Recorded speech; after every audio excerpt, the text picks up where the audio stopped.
तर्पण का सही समय क्या होना चाहिए?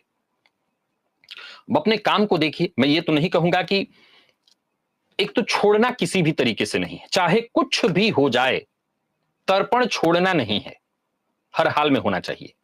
नंबर 1। नंबर 2, प्रायः कुछ लोग क्या करते हैं, मैं पहले भी इस बात की चर्चा कर चुका हूं कि प्रतिपदा से उन्होंने शुरू किया और मान लीजिए उनके पूर्वजों की जो भी तिथि इत्यादि थी, पंचमी तक चली, पंचमी को उन्होंने फाइनल किया, खेल खत्म, अब उनका नहीं बचता, वो ऐसा मान लेते हैं। कुछ लोग क्या करते हैं कि केवल उसी तिथि को करते हैं, उस तिथि को तो करना ही करना है, वो विशेष है, लेकिन बाकी का जो अवसर, जरा इसको समझने का प्रयत्न करिए। सावन का जब महीना आता है, तो सावन में जब सोमवार आता है, तो सोमवार विशेष हो जाता है शिव जी की आराधना के लिए, लेकिन इसका मतलब बाकी के सावन का क्या? बाकी का सावन भी उतने ही श्रद्धा के साथ शिव जी की आराधना, उतनी ही श्रद्धा के साथ शिव जी की आराधना करनी होती है, उतना ही। वैसे ही पितरों का ये 15 दिन का पक्ष है, नवरात्रि के 9 दिनों का ही महत्व है, लेकिन सप्तमी, अष्टमी, नवमी का विशेष महत्व है। लेकिन इसका यह मतलब नहीं कि बाकी के 9 दिन का महत्व कहीं से भी कम हो जाएगा, वैसे ही इनका भी महत्व कम नहीं है।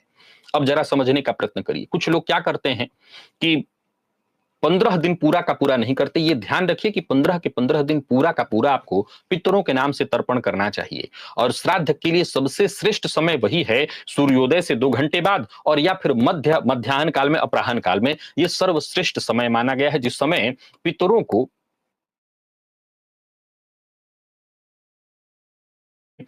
को हम तर्पण उनका करते हैं। तर्पण की विधि तो आप सभी जानते हैं, दक्षिण मुख होकर के कुशा के आसन पर बैठ करके जल, तिल और जौ से तर्पण किया जाता है, पितृभ्यः स्वधा इत्यादि मंत्र बोलते हुए।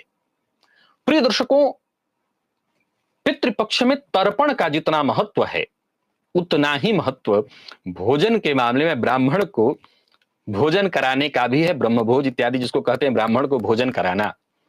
प्राय आजकल ये भी लोग कहते हैं कि जरूरतमंद को देना करना चाहिए ऐसा, लेकिन याद रखिएगा, आगे मैं इस सवाल का भी एक जवाब दूंगा, तो थोड़ा वेट करिए। याद रखिएगा कि श्राद्ध केवल क्रिया का नहीं, भाव का नाम है। यदि भाव शुद्ध है तो विधि पूर्ण मानी जाएगी। भाव शुद्ध है और पितरों के प्रति कृतज्ञता का वो भाव है, तो मैंने अपने आंखों से लोगों को बुलंदी की सीढ़ियां चढ़ते देखा है, पितरों की कृपा से, पितरों की कृपा से। आइए बढ़ते हैं आगे, और अगली जन्म कुंडली जो मैं ले रहा हूं, ये पार्थ सिंह जी का